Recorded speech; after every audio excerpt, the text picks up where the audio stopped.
Hello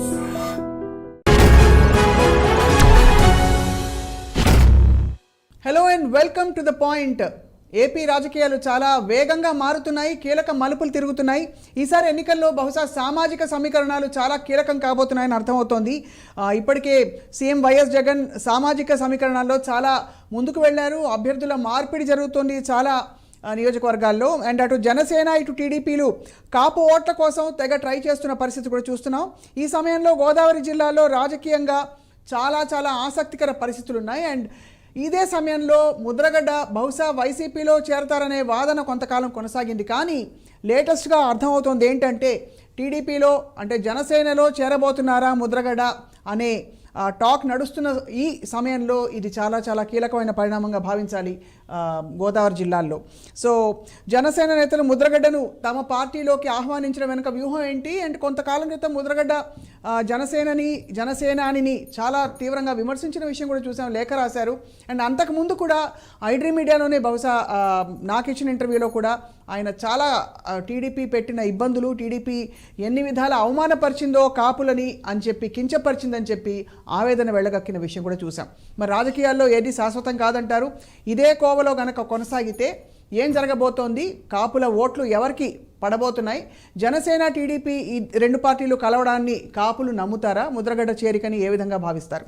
ఈ అంశంపై మాట్లాడబోతున్నాం. మనతో పాటు వైసీపీ నాయకులందరికీ సుపరిచితులు సుందరరామ శర్మ గారు జూమ్లో జాయిన్ అవుతున్నారు. నమస్కారం సార్. అండ్ ఐడ్రీమ్ స్టూడియోస్లో ఉన్నారు రాజకీయ విశ్లేషకులు రామ్నాథ్ గారు. నమస్కారం అండి రామ్నాథ్ గారు. సో ఈ లేటెస్ట్ డెవలప్మెంట్స్ వింటున్నారా సార్ సుందరం శర్మ గారు? అవునండి. రైట్. సో ఏమిటి సార్ మీ మీ విశ్లేషణ ఏంటి? ఫస్ట్ ఆఫ్ ఆల్ అంటే పార్టీలకు అతీతంగా ముద్రగడ్డ గారు బహుశా మీ వైపుకి మొగ్గు చూపుతున్నారు అని అనుకుంటున్న ప్లేస్ నుంచి ఇప్పుడు బహుశా జనసేనలో చేరతారా అనే టాక్ రావడాన్ని మీరు ఎలా గుర్తిస్తున్నారు?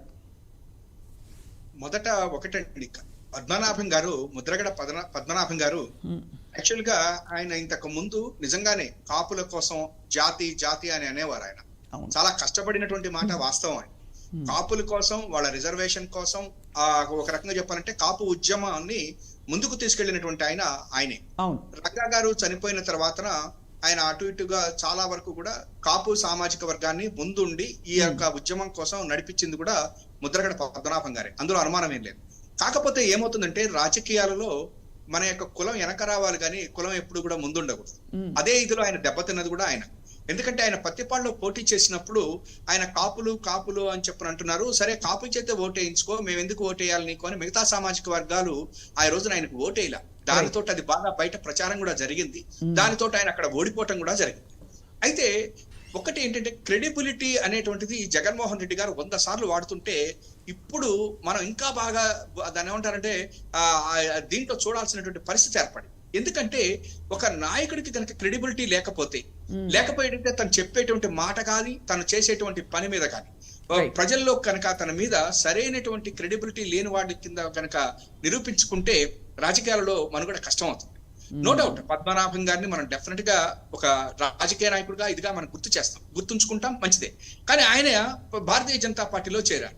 అక్కడ కూడా ఇమ్మడలేకపోయారు, బయటకు వెళ్ళిపోయారు. వెంకయ్యనాయుడు గారితో అంటే మా సబ్జెక్టు కృష్ణ వెంకయ్యనాయుడు గారితో ఆయనకి ఇబ్బందులు అయినాయని అదని ఇదని అక్కడ రాజీనామా చేశారు, వెళ్ళిపోయారు.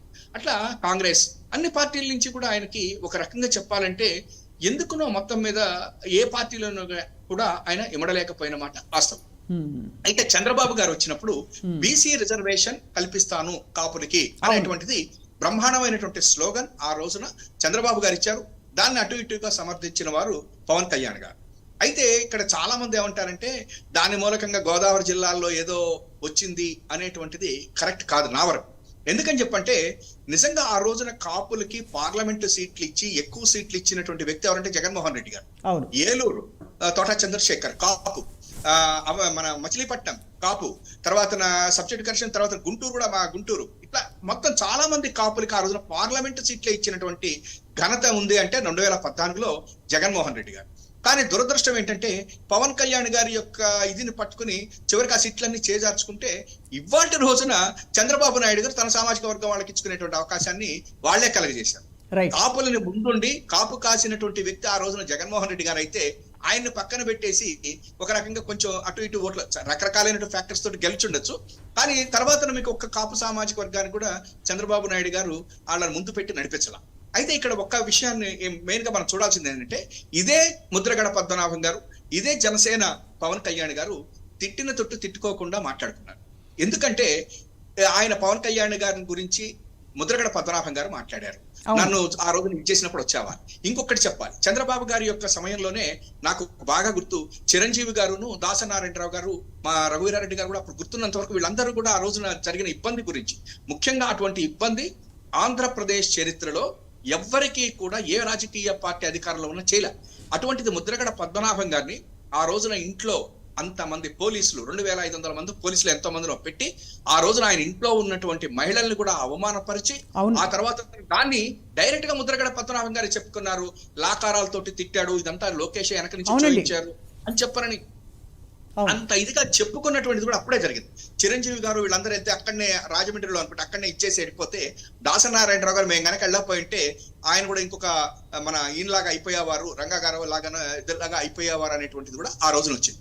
అటువంటి పరిస్థితుల్లో బీసీ రిజర్వేషన్ చేయనటువంటి పార్టీ చంద్రబాబు గారి విషయంలో కానివ్వండి, లేదా రంగా గారిని కానీ వీళ్ళందరినీ వాళ్ళ ముద్రగడ పద్మనాభం గారిని తన కుటుంబంతో సహా ఇబ్బందులు పెట్టినటువంటి పార్టీని కానివ్వండి, లేదా ఆ రోజున పవన్ కళ్యాణ్ గారు ఈయన గురించి మాట్లాడనటువంటి పరిస్థితి కానివ్వండి, నిన్నటికి నిన్న పవన్ కళ్యాణ్ గారు ముద్రగడ పద్మనాభం గారి మీద మాట్లాడినటువంటి విషయాలు, ఆయన రాసిన ఉత్తరంతో ఒక రకంగా చెప్పాలంటే సామాజిక వర్గంలో ఒకళ్ళకొకళ్ళు మాట్లాడుకున్నటువంటి విమర్శలు కానివ్వండి, వీటన్నిటిని మర్చిపోయి కనుక ముద్రగడ పద్మనాభం గారు చంద్రబాబు గారి యొక్క పంచన చేరతారు అనేటువంటిదే ప్రజలు చాలా కొంచెం ఒక రకంగా చెప్పాలంటే ఇటుపోతున్నాయి రాజకీయాలు, ఈ రాజకీయాలకు విలువలు లేవా, లేకపోతే తిట్టుకోవటం, లేకపోతే చంద్రబాబు గారి యొక్క పంచనం, లేకపోతే అంటే ఇక్కడ ముఖ్యంగా సుందరం శర్మ గారు మీరు అంటున్నది ఎందుకు కీలకం అంటే, ఆత్మగౌరవాన్ని ఎక్కువ నమ్ముకున్నారు ముద్రగడ గారి, ప్రతి సందర్భంలో అది చాటుకుంటూ వచ్చారు, చెప్తూ వచ్చారు. మీరు అన్నట్టుగా ఆ మాటలు ఇన్ఫ్యాక్ట్ ఆయన ఆ టైంలో చంద్రబాబు గారి హయాంలో ఆయన ఫేస్ చేసిన ఇష్యూస్, ఇంటి ఆడవాళ్ళని, మా ఇంటి ఆడవాళ్ళని కూడా బజార్కి ఇచ్చారండి, ఇలా లాగారు,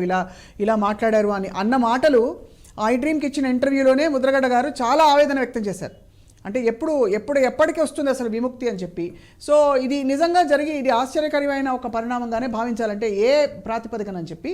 బట్ అంతకంటే మీ కామెంట్ విన్న తర్వాత రామ్నాథ్ గారు, సుందరం శర్మ గారికి మరొక కీలకమైన ప్రశ్న, సామాజిక సమీకరణాలు అన్నది చాలా ఇంపార్టెంట్ విషయంగా జగన్మోహన్ రెడ్డి గారు చాలా ధైర్యంగా పాపులర్ ఫేసెస్ కావచ్చు, సీనియర్ ఫేసులు కావచ్చు, అలా చూసుకోకుండా ఏంటి అక్కడ ఈక్వేషన్స్ ఎలా ఉన్నాయి చూసి ముందరకెళ్తున్నారు, దాని గురించి కూడా మాట్లాడదాం. వాట్ ఈస్ యువర్ కామెంట్ అండి ముద్రగడ గారి రాక కానీ? ఏమంటారంటే ఈరోజు ముద్రగడ్డ అనేటువంటి వ్యక్తి కొంత వైఎస్ఆర్సీపీకి దూరం జరుగుతున్నాడు అన్నట్టుగా చర్చ చేస్తున్నారు, కానీ ఆయన వైఎస్ఆర్సీపీతో లేడు అనేది నా భావన. ఎందుకంటే ఒకసారి మీరు 2014 ఎన్నికలు కానీ 2019 ఎన్నికల యొక్క ఫలితాలు కానీ అక్కడ ఉన్నటువంటి జనాల తీర్పును ఒకసారి మీరు ఆలోచిస్తే, సో ఆ రోజు 2 జిల్లాలు చాలా కీలకం. అంటే మీరు ఇందాక సామాజిక సమీకరణాలు అన్నారు కనుక, సోషల్ ఇంజనీరింగ్లో భాగంగా తీసుకుంటే ఆ 2 జిల్లాలలో మనకు దాదాపుగా 34 స్థానాలు ఉంటాయి, పశ్చిమ గోదావరి, తూర్పు గోదావరి కలిపితే.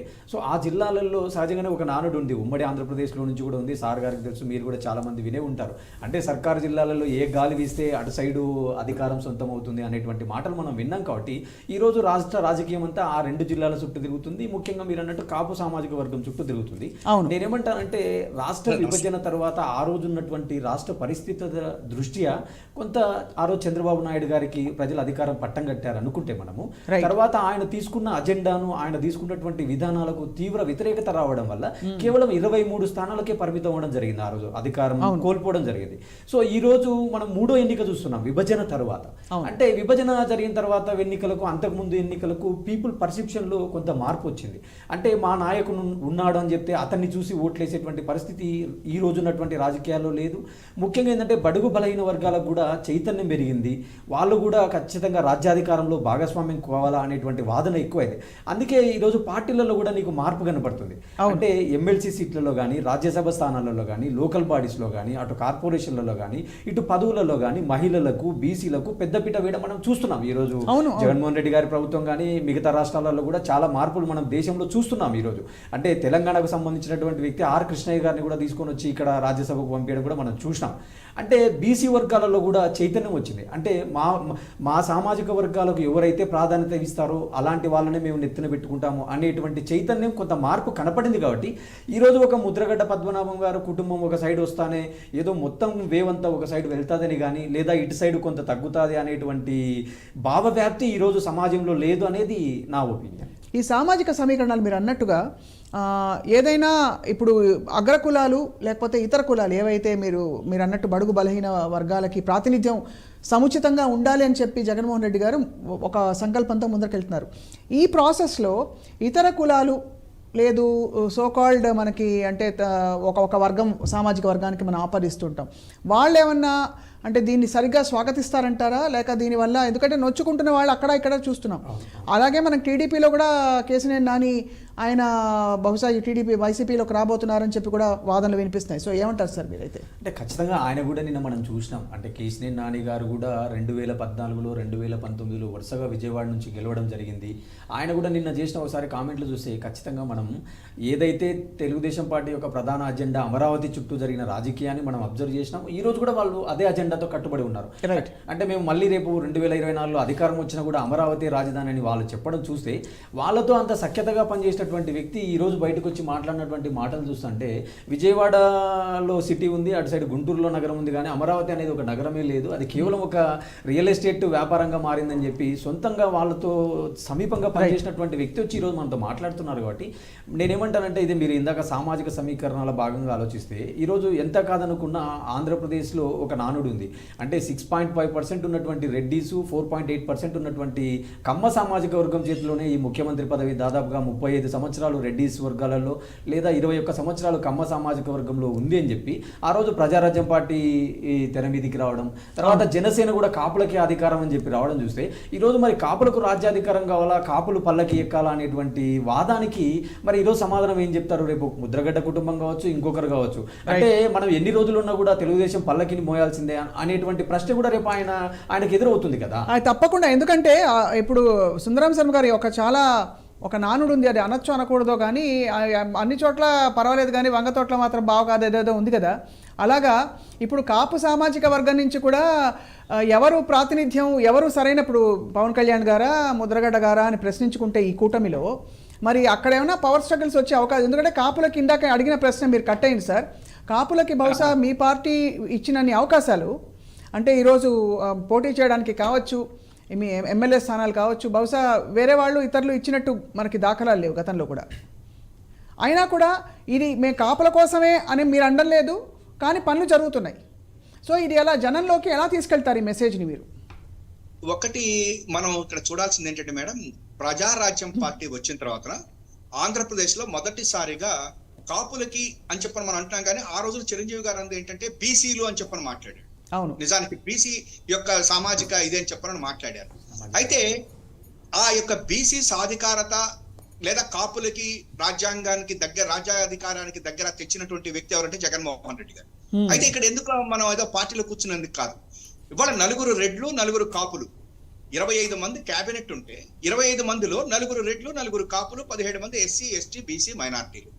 ఆంధ్రప్రదేశ్ చరిత్రలో ఇప్పటి వరకు కాంగ్రెస్ కానీ లేకపోతే తెలుగుదేశం పార్టీ కానీ లేదా ఏనీ చీఫ్ మినిస్టర్ గా వచ్చినటువంటి ఏ వ్యక్తి కూడా దాన్ని టచ్ చేయడానికి కూడా భయపడ్డారు. కానీ ఈయన డేరింగ్ 4 రెడ్లు 4 కాపులకి ఇచ్చి కాపులకి బ్రహ్మాండమైనటువంటి పెద్దపీట వేశారు. అట్ ద సేమ్ టైం బీసీలకు కూడా ఈక్వల్ గా తీసుకుని వచ్చి వేసినటువంటిది చూసాం. రాజ్యసభకు కూడా పంపించినటువంటిది ఎక్కువ మందిని బీసీలు చూసాం. అంటే ఇవాటి రోజున కులాలతోటి సంబంధం లేకపోయినా కులాల వారీగా రాజ్యాధికారానికి అందరికి అవకాశం ఇవ్వాలి అనేటువంటి జగన్మోహన్ రెడ్డి గారి యొక్క ఇది ఇప్పటి వరకు కూడా ఎవ్వరూ చేయలే. అయితే ఇవాటి రోజున పవన్ కళ్యాణ్ గారు మళ్ళా బీసీలు లేకపోతే కాపులకి అధికారం కాదు అంటాడు, కానీ 2019లో కనుక మీరు చూస్తే ఆల్మోస్ట్ అన్ని పార్లమెంటు సీట్లు కూడా కాపులకే ఇచ్చేసాడు ఆయన. ఇక మిగతా కులాల వాళ్ళకి ఎవ్వరికీ ఇవ్వాల. కానీ జగన్మోహన్ రెడ్డి గారు ఆశ్చర్యం ఏంటంటే 2014లోనే ఎక్కువ మంది కాపులు పార్లమెంట్కి ఇస్తే చెడగొట్టుకున్నారు. 2019లో మన పవన్ కళ్యాణ్ గారు ఇచ్చి ఉపయోగం ఏముంది, గెలవనటువంటి ఆయన అదేదో అంటారు, అట్లా అయిపోయింది వాళ్ళది. ఇంకొక విషయం చెప్పాలి, ఇవాళ కాపులైనా లేకపోతే ఇంకొక బీసీలైనా ఇంకొక ఇదైనా ఎవరైనప్పటికీ కూడా కులంతో మనం గెలుస్తాము అనేది తప్పు. కులం అనేటువంటిది ఉండాలి, కులం యొక్క ఇది డెఫినెట్గా ఉంటుంది. అయితే ఇందాక మన రామ్నాథ్ గారు ఆయన చెప్పినట్టుగా 4% ఉన్నటువంటి రెడ్లు 4% ఉన్న కమ్మార గారు లేకపోతే 6% ఉన్న రెడ్లు అంటే నేను ఇవాళ చెప్తున్న రాజకీయాల్లో సోషల్ యాక్సెప్టెన్సీ అనేటువంటిది చాలా అవసరం. సోషల్ యాక్సెప్టెన్సీ అంటే ఏంటి అంటే మిగతా సామాజిక వర్గాలను నిన్ను ఒప్పుకోవాలి. ఇవాళ రెడ్లనైనా మనం వద్దన్నా కాదన్న ఒక అనాలిసిస్ ఏంటంటే ఇవాళ రెడ్లనైనా కమ్మవారినైనా మిగతా సామాజిక వర్గాలు కొన్ని అటైనా ఇటైనా ఒప్పుకుంటున్నాయి కాబట్టే ఇవాళ ఇన్ని ఏళ్ల పాటు వాళ్ళ రాజ్యాధికారంలో ఉండగలిగారు. మరి ఇవాళ పవన్ కళ్యాణ్ గారు కూడా తను ట్రై చేస్తున్నాడా? చేయలేకపోయాడు. ముద్రగడ పద్మనాభం గారు చేశాడా? చేయలేకపోయారు. ఎందుకని? వాళ్ళు ఎంతసేపటికి కూడా ఒక సామాజిక వర్గాన్ని పట్టుకుని ముందుకెళ్లారే తప్ప అన్ని సామాజిక వర్గాలను కలుపుకుని వెళ్తాము, అన్ని సామాజిక వర్గాలకి అవకాశం ఇద్దాము అని అట్లీస్ట్ ఓడిపోయేటువంటి చోట బీఫామ్లు కూడా ఇవ్వనంటే ఇవాళ రోజున ఈ యొక్క పరిస్థితి వచ్చింది. అయితే ముద్రగడ పద్మనాభం గారు ఇవాళ జనసేనలో చేరతారు అని చెప్పనని, ఆయన ఎవరో వచ్చి కలిశారు, ఇవాళ జ్యోతుల్ నెహ్రూ గారు కలిశారని చెప్పనని, ఇవన్నీ మర్చిపోదాము అని చెప్పంటే ఆంధ్రప్రదేశ్ రాజకీయాల్ని మేము ఇదే మాట్లాడుతున్నాం. ఎందుకంటే మన చంద్రబాబు గారు మోడీ గారి యొక్క భార్యని, ఆయన యొక్క తల్లిని శాసనసభలో నవ్వుల పాలు చేసి మాట్లాడారు. ఏమంటే తల్లిని చూడని వాడు, భార్యను చూడని వాడు దేశాన్ని ఏళ్తాడా అని శాసనసభలో 10 సార్లు మాట్లాడాడు. కానీ ఇవాళ ఆయన భారతీయ జనతా పార్టీ వెనకాల పరిగెత్తుతున్నాడు. ఇవాళ పవన్ కళ్యాణ్ గారు లోకేష్ నీ అంతా చూస్తా మా అమ్మని తిట్టావు నువ్వు అని చెప్పనటువంటి ఆయన ఇవాళ చంద్రబాబు గారితో వెళ్తున్నాడు. ఈ సినిమా యాక్టర్లకు అసలు ఏంటి సంబంధం అన్నటువంటి చంద్రబాబు గారు పవన్ కళ్యాణ్ గారి కోసం పరిగెత్తుతున్నాడు. వీళ్ళిద్దరిని తిట్టకుండా తిట్టినటువంటి పద్మనాభం గారు ఇవాళ జనసేనలో కదులడానికి తప్పే ఉందని చెప్పని ముందుకెళ్తున్నారు. ఎందుకు వెళ్తున్నారు? ఏం జరుగుతుంది? విలువలు లేనటువంటి రాజకీయాల మూలకంగా ప్రజలకు జరిగేది ఏమిటి అనేటువంటిదే ఇక్కడ ప్రశ్న. జగన్మోహన్ రెడ్డి గారు సోనియా గాంధీ గారిని ఏ రోజున తిట్ల, రాహుల్ గాంధీని అంతకంటే తిట్టల.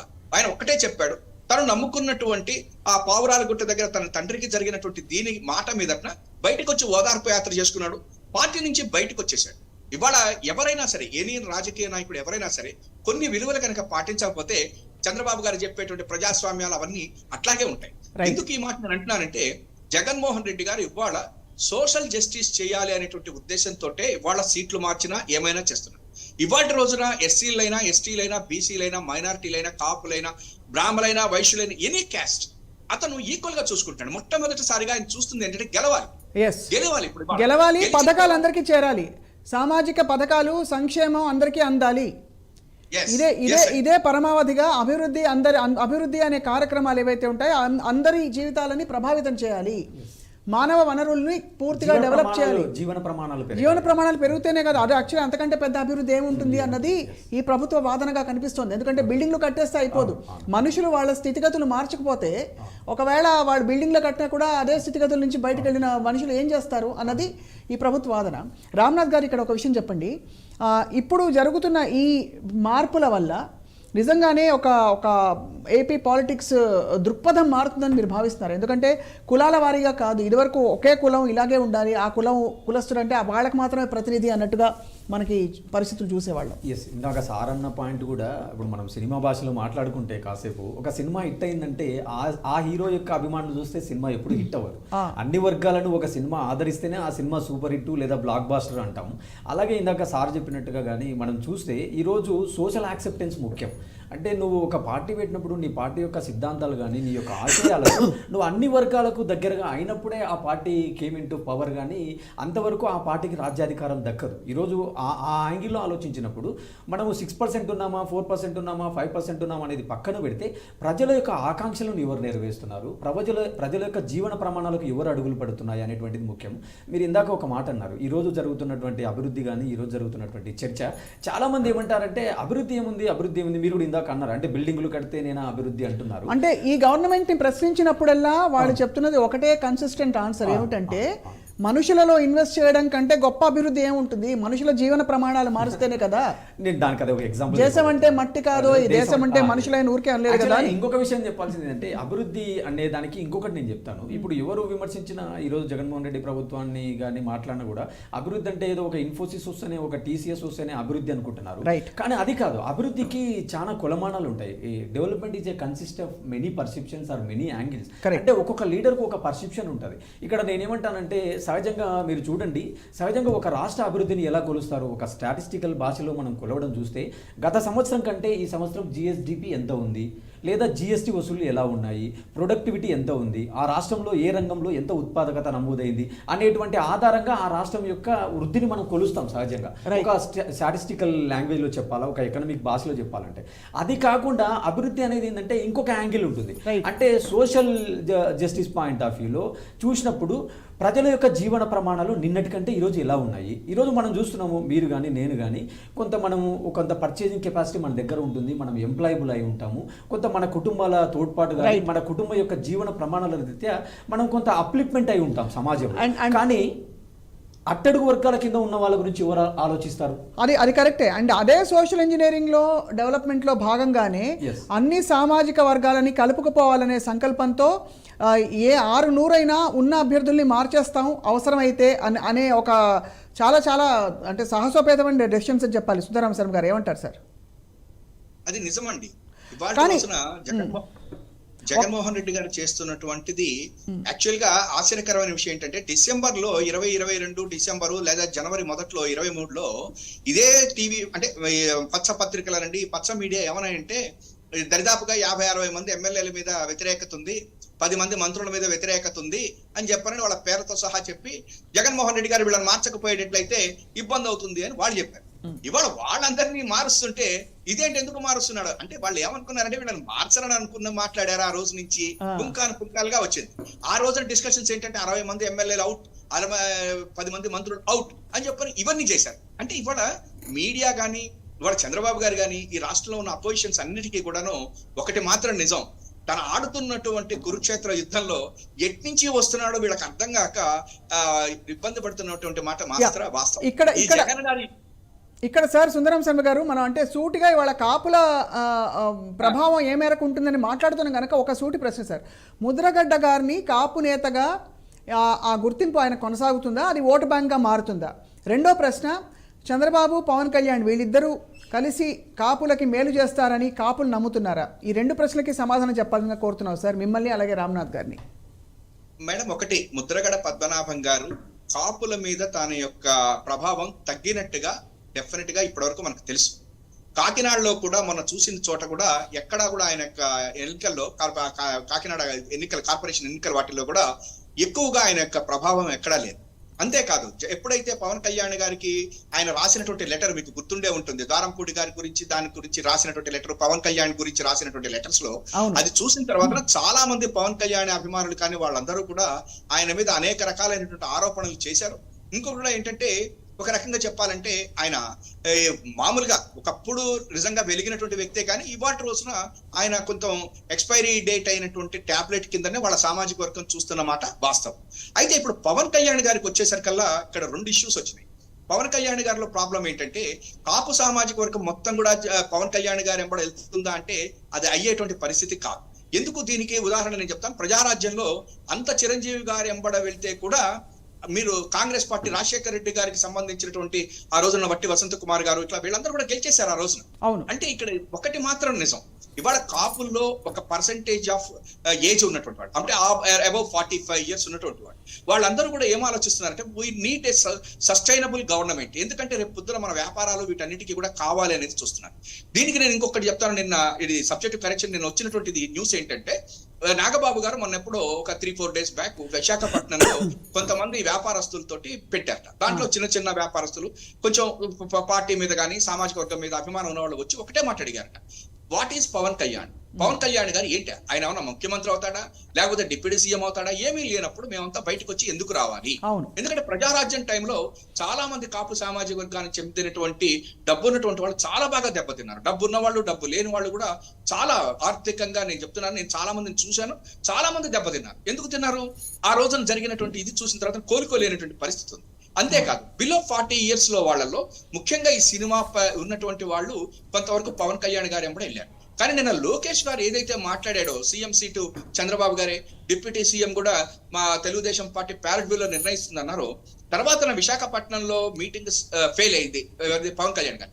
కానీ పవన్ కళ్యాణ్ గారు అది గ్రహించి లాస్ట్ 10-15 రోజుల నుంచి ఆంధ్రప్రదేశ్ లో తిరుగుతున్నా ఎక్కడా మీటింగ్లు పెట్టట్లా. ఎందుకంటే చాలా మంది ఇవాటి రోజున మనం పెట్రోల్ కొట్టించుకుని మనం కష్టపడి అక్కడ దాకా ఎందుకు వెళ్ళాలి, ఈయనేమన్నా చంద్రబాబుకి వెనకాల తిరుగుతాడు, మనకి ఏంటి ఉపయోగం అనేటువంటి ఒక భావనలో అయితే వాళ్ళ జన సైనికులు పడిన మాట వాస్తవం. అయితే వీళ్ళిద్దరు కలిస్తే ఏం జరుగుతుందో నాకు తెలియదు. కానీ ఒకటి మాత్రం నా అసెస్మెంట్ ఏంటంటే బహుశా వీళ్ళిద్దరు కలిసి బయటకు వచ్చేస్తారేమో, తెలుగుదేశం పార్టీతో వెళ్ళకపోవచ్చనే అనుకుంటున్నాను. ఎందుకంటే లోకేష్ పవన్ కళ్యాణ్ గారిని లైక్ చేయట్లా. ఆయన 80% లోకేష్ 80% పవన్ కళ్యాణ్ తోటి ఫెయిల్ అవడాన్ని ఒప్పుకోవట్లేదు ఆయన. అదే వాళ్ళిద్దరు ఎవరు చంద్రబాబు గారు లోకేష్ మధ్య కూడా గొడవ ఉన్నది అనేటువంటిది బయట వస్తున్నటువంటి ఒక ప్రచారం. కాబట్టి డెఫినెట్ గా పవన్ కళ్యాణ్ గారు బయటకు వచ్చేసి కాపు సామాజిక వర్గం మనందరం కలిసి వెళ్దాము అని చెప్పనేటువంటి ఒక ఇదిలో వెళ్లేటువంటి అవకాశం కూడా నాకు కనిపిస్తుంది. వీళ్ళందరూ కలిపి బీజేపీ లేకపోతే ఏమన్నా తెలుగుదేశాన్ని వదిలేసేసి వెళ్లేటువంటి అవకాశం కూడా ఉంది. ఏది ఏమైనప్పటికీ కూడా పవన్ కళ్యాణ్ గారు ఏదైతే సామాజిక వర్గం కాపు అనేటువంటి ఫ్యాక్టర్ నే తీసుకుని కనుక ముందుకెళ్లేటట్టయితే వాళ్ళందరూ ఒకే సామాజిక వర్గం మీద రాజకీయాలు చేద్దారు అనేటువంటి ప్రజల్లో ఎటువంటి పరిస్థితుల్లోనూ ఆ భావన రాకూడదు. ఒకవేళ అది వచ్చిందంటే మాత్రం ఇంకా ప్రజారాజ్యం అన్న మన చిరంజీవి గారు ఆ తమిళలో అంత ఇద్దరు పొట్టేళ్లు బ్రహ్మాండమైన పక్క చంద్రబాబు గారు రాజశేఖర రెడ్డి గారు ముందు కూడా 75 లక్షల ఓట్లు వచ్చినాయి. కానీ వీళ్ళకి మళ్ళా 2019 పవన్ కళ్యాణ్ గారికి వాళ్ళకి రిపీట్ అవుతుంది. కాబట్టి వర్గం పేరు మీద వెళ్లకుండా ఉంటే మంచిది. రైట్, సూటిగా చెప్పారు రామ్నాథ్ గారు. మీ అసెస్మెంట్ ఏంటి? ముద్రగడ్డ గారి ప్రభావం రాజకీయాల్లో ఉంటుందా? ఉంటే ఒకవేళ జనసేనతో కలిసిన మరో విధంగా ఆయన అంటే ఒకవేళ జనసేన టీడీపీ కలిసిన పక్షంలో రెండింటితో కలిసినట్టే అనుకోవాలి, అన్వయించుకోవాలి. మీరేమంటారు? ప్రభావం ఉంటుందా ఇద్దరిని? నేనేమంటానంటే ఇప్పుడు ఈరోజు జనసేన టీడీపీ 2014లో పొత్తున్న రోజు ఆ రోజు జనసేన అభ్యర్థులను పెట్టలేదు. సో ఆ రోజు ఉన్నటువంటి రాజకీయ పరిస్థితులలో అది కొంతవరకు చంద్రబాబు నాయుడుకి మనం కలిసి వచ్చింది అనుకోవచ్చు, ఆయనకున్న ఎక్స్పీరియన్స్, ఆయనకు ఉన్నటువంటి కొన్ని పాజిటివ్ పాయింట్లతో. కానీ 2019లో పవన్ కళ్యాణ్ గారు సొంతంగా పోవడం వల్ల ఆయన పార్టీకి కూడా 7.2% ఓట్ బ్యాంక్ రావడం జరిగింది, టీడీపీకి 38% ఓట్ బ్యాంక్ రావడం జరిగింది, వైఎస్ఆర్సీపీకి 51% ఓట్ బ్యాంక్ రావడం జరిగింది. కానీ 2019 నుంచి 2024 ఈ రోజు వరకు ఒక జనసేన పార్టీ అనేది గ్రౌండ్ లెవెల్లో అంత స్ట్రాంగ్గా లేదు, అంత క్యాడర్ బేస్డ్ పార్టీ కాదు. ఓన్లీ వాళ్ళు ఒక కాపు సామాజిక వర్గాన్ని నమ్ముకొని కేవలం ఆ 2 జిల్లాలను నమ్ముకొని రాజకీయం చేస్తే ఇక్కడ మిగతా రెస్ట్ ఆఫ్ ద స్టేట్లో ఉన్నటువంటి మిగతా జిల్లాల్లో వాళ్ళకి అంత స్టాండ్ హోల్డింగ్ లేదు. కాబట్టి ఈరోజు రేపు వాళ్ళ పొత్తులో వాళ్ళు ఎన్ని సీట్లు అడుగుతారు, ఎన్ని సీట్లు షేర్ చేసుకుంటారు, ఆ సీట్లు ఒకవేళ జనసేన కేటాయించినటువంటి ప్లేస్లో టీడీపీ వాళ్ళు సహకరిస్తారా లేదా, ఇలాంటి ఎన్నో ఫ్యాక్టర్స్ ఉంటాయి తప్ప ఒక ముద్రగడ్డ పద్మనాభం అనేటువంటి వ్యక్తి లేదా ఒక కాపు సామాజిక వర్గం నుంచి రావడం, ఒక క్లీన్ ఇమేజ్ ఉన్నటువంటి వ్యక్తి ఈరోజు ఇన్యాక్టివ్గా రాజకీయాల్లో ఉన్నటువంటి వ్యక్తి ఒకరోజు వస్తానే మొత్తం మారిపోదు. ఈరోజు కింద స్థాయిలో మీరు గ్రామాలలో కానీ మండల స్థాయిలో కానీ బూత్ల వారీగా చూస్తే పీపుల్ ఎక్కడికక్కడ డివిజన్ అయిపోయి ఒక ఆర్గనైజేషన్లో ఉన్నారు. అంటే ఈరోజు వైఎస్ఆర్సీపీ పార్టీలో 51%, అటు సైడ్ టీడీపీలో 38% ఆర్గనైజ్డ్గా ఆల్రెడీ డివైడ్ అయిపోయారు people. The rest of the people organised లేదు. అంటే నేను ఏదైతే జనసేన అంటున్నానో జనసేనకు వన్ సైడ్ ఓటు వేయడమే తప్ప వాళ్ళకు ఒక స్ట్రక్చరల్గా కింద గ్రౌండ్ వర్క్ లేదు. అంటే ఏ జిల్లాలలో కూడా ఒక బాడీ కానీ మండల స్థాయిలో కానీ లేదు. కాబట్టి ఈరోజు వాళ్ళు ఆర్గనైజ్డ్గా కొంత ఫెయిల్యూర్ ఉన్నారు. కాబట్టి ఒక వ్యక్తి వస్తానే ఆర్గనైజేషన్ అనేది ఒక రోజులో బిల్డ్ అవ్వదు అనేది నా భావన. పైగా వాళ్ళకే ఆర్గనైజేషన్ లేనప్పుడు ఇంకొక వ్యక్తి వచ్చి ఇంకొక పెద్ద తలకాయ వచ్చి ఇవ్వగలుగుతారా? ఎందుకంటే గతంలో చాలా మంది పెద్ద తలకాయలు జనసేనని వదిలి వెళ్ళిపోయారు. అంటే మరీ పెద్ద తలకాయలు కాకపోయినా కూడా ఇక్కడ వచ్చిన కొంచెం ఆలోచన ఉన్న నాయకులు ఎవరు కూడా ఇవ్వలేకపోయారు. కాపు నాయకులలో చాలా మంది కీలక నేతలు ఉన్నారు. తోట నరసింహం గానీ, తోట త్రిమూర్తులు గారు కానీ, పిల్లి సుభాష్ చంద్రబోస్ గారు కానీ, కన్నబాబు గారు కానీ, ఇలా చాలా మంది ఆ 2 ఉమ్మడి జిల్లాలలోనే కాపు నేతలు చాలా మంది ఉన్నారు. ఇప్పుడు బొత్స సత్యనారాయణ గారు కానీ, అమర్నాథ్ గారు కానీ. సో ఇలాంటి వాళ్ళల్లో ఆ రోజు ముద్రగడ్డ పద్మనాభం కుటుంబం పైన జరిగిన దాడి, వాళ్ళ ఆడోళ్ళని తిట్టినప్పుడు ఈరోజు వాళ్ళలో ఒక నైతికంగా ఆయనకు మద్దతుగా నిలబడ్డారు కదా. ఈరోజు ఆయన మళ్ళీ ఒకవేళ ఇందాక సార్ అన్నట్టుగా జనసేన ప్లస్ బీజేపీ లేదంటే ఇప్పుడు ఈరోజు జేడీ లక్ష్మీనారాయణ గారు కూడా ఒక పార్టీ పెట్టడము, ఇలా వీళ్ళంతా ఏమైనా కాపు ఈక్వేషన్తో మళ్ళీ రేపు సపరేట్గా వెళ్తారా అన్నప్పుడు ఈక్వేషన్స్ మారొచ్చేమో. కానీ ఈరోజు తెలుగుదేశం గొడుగు కిందికి నేను మళ్ళీ పోతాను అంటే ఈరోజు ముద్రగడ్డ పద్మనాభం గారిని కూడా చాలా మంది కాపు నేతలు వ్యతిరేకించేటువంటి వాతావరణం అక్కడ ఉంది. ఎందుకంటే స్పష్టంగా కాపు నేతలు కూడా ఒక సైడు లేరండి, ఆల్రెడీ వాళ్ళు కూడా స్కాటర్ అయ్యారు, వాళ్ళు కూడా వివిధ వర్గాలలో ఉన్నారు. కాబట్టి ఏదో ఒక రోజు ఒక వ్యక్తి వస్తానే ఇప్పుడు ఈరోజు మనం మాట్లాడుకున్నాం, నేను ఒక రాయలసీమ వాసిగా నాకున్న ఎక్స్పీరియన్స్తో చెప్తున్నానండి. రాయలసీమలో అటు టీడీపీ కావచ్చు, ఇటు జనసేన కావచ్చు, అటు వైఎస్ఆర్సీపీ కావచ్చు, చాలా స్థానాలలో అటు సైడు రెడ్డిస్ ఉంటారు, ఇటు సైడు రెడ్డిస్ ఉంటారు. అంటే ఈరోజు జగన్మోహన్ రెడ్డి గారు రెడ్డి అని చెప్పేసి ఏమన్నా మొత్తం రాష్ట్రంలో ఉన్న రెడ్డిస్ అంతా జగన్మోహన్ రెడ్డి గారికి ఓటేస్తున్నారా? అలా అని చెప్పి ఆ రోజు పవన్ కళ్యాణ్ గారు 2009లో ప్రజారాజ్యం పార్టీ వచ్చిన రోజు ఆ రోజు అంత టఫ్ ఫైటింగ్ లో కూడా చిరంజీవి గారు ఎంతో కొంత ఓట్లను చీల్చగలిగారు. దాదాపుగా 18% ఓట్ బ్యాంక్ ఆ రోజు ఆయన 2 రాష్ట్రాలలో చీల్చడం జరిగింది. కానీ ఈ రోజు పవన్ కళ్యాణ్ గారి ఓటు బ్యాంకు 10 సంవత్సరాలు అయింది పార్టీ పెట్టి, కానీ ఈ రోజు కూడా ఆయన ఒక 2 ఎంపీ స్థానాలు కానీ, ఒక 2 ఎమ్మెల్యే స్థానాలు కానీ గెలుచుకోలేకపోవడానికి దానికి కారణం ఏంటంటే ఆర్గనైజేషనల్ స్ట్రెంత్ లేదండి. ఆర్గనైజేషన్ స్ట్రెంత్ ఉన్నప్పుడు ఇలాంటి చేరికలు అనేవి మనకు అదనపు బలము, ఒక బోనస్ అవుతుంది తప్ప ఆర్గనైజేషనల్ స్ట్రెంత్ లేనప్పుడు ఇలాంటివన్నీ ఏదో మనం చర్చించుకోవడానికి బాగుంటుంది కానీ రియాలిటీలో కొంత వాస్తవ రూపం దాల్చదనేది నా భావన. రైట్, మొత్తానికి సుందరం శర్మ గారు అండ్ అలాగే రామ్నాథ్ గారు చాలా ఆసక్తికరంగా మారుతున్నాయి రాజకీయాలు. మరో నెల రోజుల్లో బహుశా నోటిఫికేషన్ వస్తుందని చెప్పి మనకి వినపడుతోంది. కాబట్టి వేచి చూద్దాం సార్, ఎవరి డెవలప్మెంట్స్ ఎవరి పావులు ఎలా ఉంటాయని చెప్పి. రాజకీయంలో ఏది శాశ్వతం కాదు, ఇవాళ పరిస్థితులు రేపు కూడా మారచ్చు. ధన్యవాదాలు సార్. డైనమిక్. ధన్యవాదాలు సార్. నమస్కారం రామ్నాథ్ గారు, మీకు కూడా ధన్యవాదాలు. నమస్కారం. And that is to the point today. Thank you all for watching.